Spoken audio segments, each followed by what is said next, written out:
운명을 달리하셨던 그 객실을 저는 알 거 아니에요. 그 객실에 한 새벽 3시, 4시 정도에 혼자 이렇게 들어가서 객실을 이렇게 둘러보면 등골이 정말 서늘해요. 기분 탓인지 아니면 정말 그 객실에 뭔가 있어서 내가 이제 그런 기분을 느낀 건지 모르겠지만 정말 서늘합니다. 그런 건 있어요.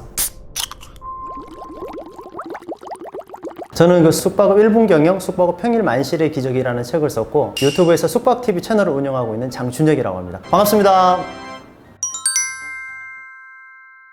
저도 그 수원역 꿈의 궁전에 대해서 여러 번 들었었는데요. 제가 얼마 전에도 그 수원역 인근에 있는 숙박업소에 가서 이제 대표님과 또 미팅을 하고 왔었는데 지금은 이제 뭐 당연히 이제 과거와는 전혀 분위기가 달라졌겠죠. 그런데 제가 이제 그 글을 한번 봤어요. 영상도 보고 글도 보고 하다 보니까 과거에 이제 사람들이 댓글을 달린 것들도 많이 남아있고 하더라고요. 제가 그 글들을 보면서 몇 가지 포인트를 좀 찾아냈어요. 뭐 예를 들어서 내가 뭐 경험을 했다라고 서로 공유가 되는 게 1999년도 뭐 상병 휴가 때 혹은 01년도 아니면 02년도 거의 그 시기에 밀집이 돼 있더라고요. 또 하나는 거기에 여관이라는 단어가 또 등장을 해요. 그 두 가지를 추산을 해본다면 2004년도에 특별법이 시행이 됐는데 그 이전이라는 걸 알 수가 있어요. 그 이전에는 숙박업소에 전문 여성들이 상주를 했을 정도로 숙박업소에서 성가 비일비재했었습니다. 그래서 그 당시에 아마 숙박업소에서 여성분들을 그렇게 고용한 게 아닌가라고 생각이 들고, 그리고 당시에 몸이 좀 불편하신 분들도 거기에 함께 했었다라는 이야기를 제가 소문으로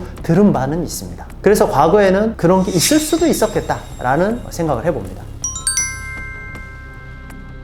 실제로 우리가 뉴스 기사를 보면 숙박업소에서 운명을 달리하신 분들이 많이 계시죠. 유명한 분들만 아마 조명이 돼서 나오는 것들도 여러 개인데 아마 그렇게 언론에 다 나오지 않는 것들도 아마 저는 굉장히 많을 거라고 생각을 합니다. 물론 고객분들한테는 이게 노출이 되진 않아요. 그렇게 노출이 됐다가는 뭐 예를 들어서 어떤 사람이 뭐 그렇다더라 라고 얘기를 했다가 그게 실제로 밝혀지면 그게 영업방해가 되는 거잖아요. 그게 유언비어가 되는 것이고 문제가 되기 때문에 고객분들에게 노출하지 않지만 그 업계에 있는 사람들은 저 숙박업소는 뭐 작년에 무슨 일이 있었어, 저 숙박업소는 뭐 2년 전에 무슨 일이 있었어 라고 아름아름 아시거든요. 그런데 뭐 그런 객실이 뭐 특별하게 다르게 운영이 되느냐? 사실 그렇지는 않습니다. 예를 들어서 거기에 이제 특별한 일이 없는데 우리가 이제 그런 객실이었기 때문에 판매하지 않겠다라는 일은 벌어지지 않아요. 왜냐하면 주말에는 객실이 없어서 판매를 못 하는데 그 일이 있었기 때문에 우리는 양심의 가책을 느껴서 하지 않겠다라는 얘기는 없어요. 일반적인 다른 객실과 그냥 똑같이 판매가 된다라고 보시면 됩니다. 그리고 이제 뭐 부적 같은 말씀을 하셨는데, 물론 어떤 분들은 되게 불안해 하시는 분들은 부적을 붙일 수도 있다고 생각을 합니다. 저는 그런 부분들은 못 들어봤고, 그런 일이 있었을 때 뭐 부적 붙여가지고 뭐 젖었다 이런 얘기는 못 들어봤고, 하지만 숙박업소에서 부적은 제가 많이 봤어요. 어떤 경우냐면 지금 이 숙박업소 분위기가 과거에 8, 90년대 숙박업소를 운영하셨던 분들이 자식 세대에게 이걸 지금 물려주고 있는 그런 분위기거든요. 그런 분들이 지금 많으세요. 그 분들 세대에서는 식당을 운영하거나 아니면 무슨 내 가게를 열었다 그러면 부적을 붙여서 뭐 귀신이 못 들어오게 한다든지 그런 이제 미신들이 많이 있었기 때문에 그때 당시에 좀 낡은 부적들을 제가 실제 숙박업소에서 많이 봤던 기억이 있습니다. 근데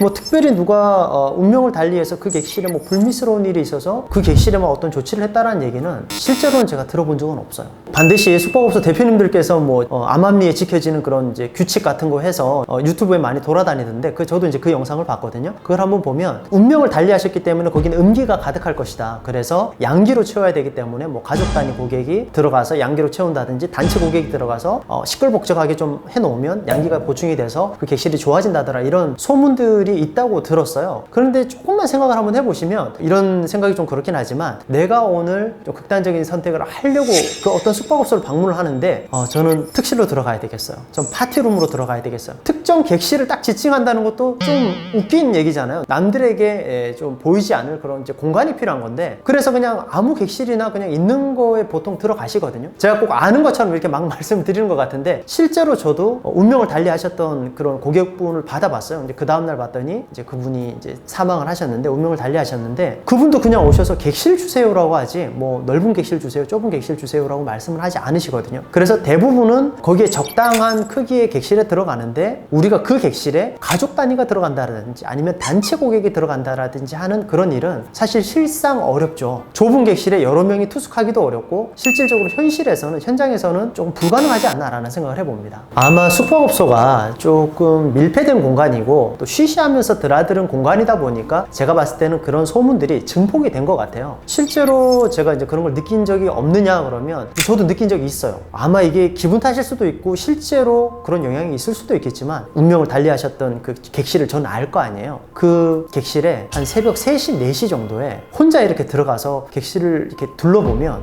등골이 정말 서늘해요. 근데 이게 제가 그 정보를 알고 있어서 기분 탓인지 아니면 정말 그 객실에 뭔가 있어서 내가 이제 그런 기분을 느낀 건지 모르겠지만 정말 서늘합니다. 그런 건 있어요. 보통 숙박업소가 10명 미만으로 근무를 하시죠. 근데 그분이 운명을 달리 하셨다면 누군가 그분을 발견했을 거 아니에요. 발견하신 분의 정신적인 충격, 그리고 내가 직접적으로 보지 못했더라도 우리 숙박업소에서 그런 일이 있었대 라고 생각을 해보면 근무를 하기가 굉장히 두려울 거예요. 그래서 저희가 선택했던 방법은 경찰분이나 국가수에서 다 이제 휩쓸고 가고 그 다음날 가서 이제 대표님이랑 같이 올라가서 막걸리 한 잔 떠놓고 같이 절하면서 좋은 곳으로 가시라, 이승에서 못 이뤘던 거를 이제 가서 이제 자유롭게 펼치시라 이러면서 이제 덕담을 해드리고 좋은 곳으로 떠나시라고 말씀을 해드렸는데 그 효과는 알 수 없지만 그런 것들을 하고 나면 이제 같이 근무하시는 분들이 그래도 좀 심리적인 안정감이 찾아오죠. 우리가 이렇게 했기 때문에 괜찮아졌을 거야. 그런 효과들은 있습니다. 그런 이야기도 있더라고요. 만약에 숙박업소를 오픈을 했는데 그런 곳에 가서 피를 묻혀 놓으면 내 사업이 뭐 대박 난다더라, 잘 된다더라, 뭐 이런 이야기도 돌기는 해요. 근데 그게 고객분들에게는 전혀 영향이 없는 게, 만약에 숙박업소에 어떤 고객님 이용을 하셨고 그 다음 고객이 들어가시기 위해서 청소를 하지 않습니까? 근데 피가 묻어 있다 그러면 당연히 그 모든 침구류는 교체를 하기 때문에 아무리 침구류를 교체하지 않는 숙박업소라 그래도 피가 묻어 있고 고객의 눈에 보이면 영업이 안 되기 때문에 교체를 하기 때문에 다른 고객분들에게는 영향이 없다라고 생각하시면 됩니다. 이게 고객분들이 놓고 가는 건 아닐 거고 아마 분명히 자기가 다 사용을 하고 가신 것 같아요. 주사 바늘이 그렇게 나와요. 주사기가 나와요. 물론 그 출처라든지 뭘 담았는지는 몰라요. 근데 빈 주사기가 몇 개씩 나오는 거를 제 눈으로도 여러 번 발견을 했어요. 제가 이제 항상 청소만 하는 그런 사람이 아니기 때문에, 근데 우연찮게 그냥 그 이제 청소가 안 된 객실에 들어가 보면 그런 것들이 나와 있는 것을 제가 종종 본 기억이 납니다. 그런 거 보면 좀 소름이 돋죠. 이 객실 안에서 대체 무슨 일이 일어났는지. 솔직히 말씀을 드리면 숙박업소에 경험이 없으신 분들은 혼자 오시는 분들은 항상 주의 깊게 봐야 된다고 생각하는데, 요즘 혼자 오시는 분들이 과거에 비해서 굉장히 많이 늘었어요. 왜냐하면 숙박업소가 과거와는 다르게, 과거에는 객실만 이용하고 갔지만 요즘에는 뭐 에어컨 대죠, 인터넷 대죠, 영화 볼 수 있죠, 뭐 다 할 수 있잖아요. 그렇기 때문에 호텔족이라 그래서 혼자 호텔을 오시는 분들도 많이 계시거든요. 그래서 그 혼자 오시는 분들이 수가 많이 늘었기 때문에 혼자 들어갔기 때문에 주의 깊게 봐야 된다, 이런 공식은 지금은 성립하지 않는 것 같고요. 제 느낌으로는, 다른 분들은 모르겠지만 숙박업소에 좀 요주의 인물들이라면 취객들이나 아니면 좀 폭력 성향이 있으신 분들이 주요 인물들이 되시는 거죠. 뭐 예를 들어서 정말 만취해 있으시면은 그분이 뭐 건강상의 문제가 생길 수도 있고, 실제로 그런 일이 있었고 객실에 반응이 없어서 들어가 봤더니 정말 사람이 죽은 줄 알았어요. 근데 막 인사불성이 돼서 완전 이제 술이 떡이 되셔가지고 119에 실려 나가시는 경우도 있고, 그리고 객실에서 뭐 객실을 파손하시는 분들도, 숙박업소 객실이 이제 완전 우리가 아는 집 벽처럼 무슨 콘크리트일 것 같잖아요. 그렇지 않습니다. 뭐 이렇게 텍스로 디자인을 예쁘게 만들어 놨기 때문에 우리가 작정하고 팍 치면 어렵지 않게 깨지거든요. 그렇게 해서 뭐 이제 뭐 술에 취해서 혹은 뭐 화가 나서라든지 깨 부시는 분들도 있고, 그런 분들이 숙박업소에서는 좀 무섭죠. 우리가 무서운 이유가, 만약에 이게 대형 호텔이라면, 큰 호텔이라면 큰 문제가 안 돼요. 왜냐면 체크아웃이라는 걸 하잖아요. 체크를 하고 만약 객실은 뭐 어떤 부분들이 파손이 됐다 그러면 청구를 하기 때문에 크게 문제가 되질 않습니다. 그리고 카드 정보라든지 이런 게 다 있기 때문에 청구를 하면 되거든요. 근데 숙박업소에는 모텔인데 호텔이라는 이름을 갖다 쓸 뿐, 그리고 체크아웃이라고는 하지만 그냥 퇴실이죠. 체크를 안 하잖아요. 그러니까 퇴실하고 나서 그 객실을 보는 거기 때문에 뭐 그분들이 예를 들어서 엉망으로 써놓고 뭐 어떤 뭐 파손을 해놨다 그러면 후에 발견이 되기 때문에 이제 그런 분들이 숙박업소 입장에서는 관심을 갖고 봐야 되는 그런 분들이 있어요.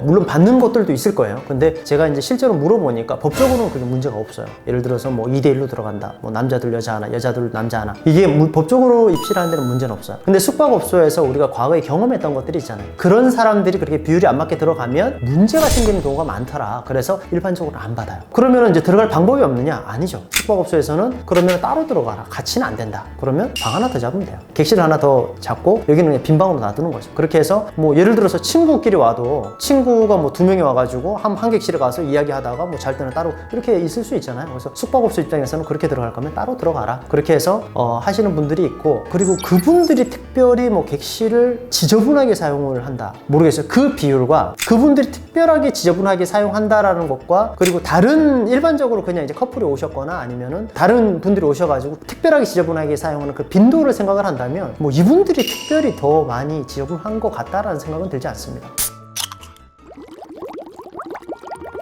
숙박업소는 괴담이 참 많아요. 저도 많이 봤고 실제로 들어갈 때 진짜일까 많이 궁금했는데, 여러분들 조금만 생각을 해보시면 여러분들이 궁금해하고 불안해하는 부분들이 만약에 실제로 정말 발생했다면 요즘 숙박 어플이 너무 잘 발달이 되어 있기 때문에 공유가 다 될 겁니다. 그런데 실제로 과거에 비해서 훨씬 더 많은 이야기들이 공유가 되고 있는데 그런 이야기는 없거든요. 그러니까 그만큼 숙박업소는 괴담은 괴담에서 그치는 경우가 많으니까 안심하고 숙박업소를 사용하셔도 된다라고 말씀을 드릴 수 있습니다.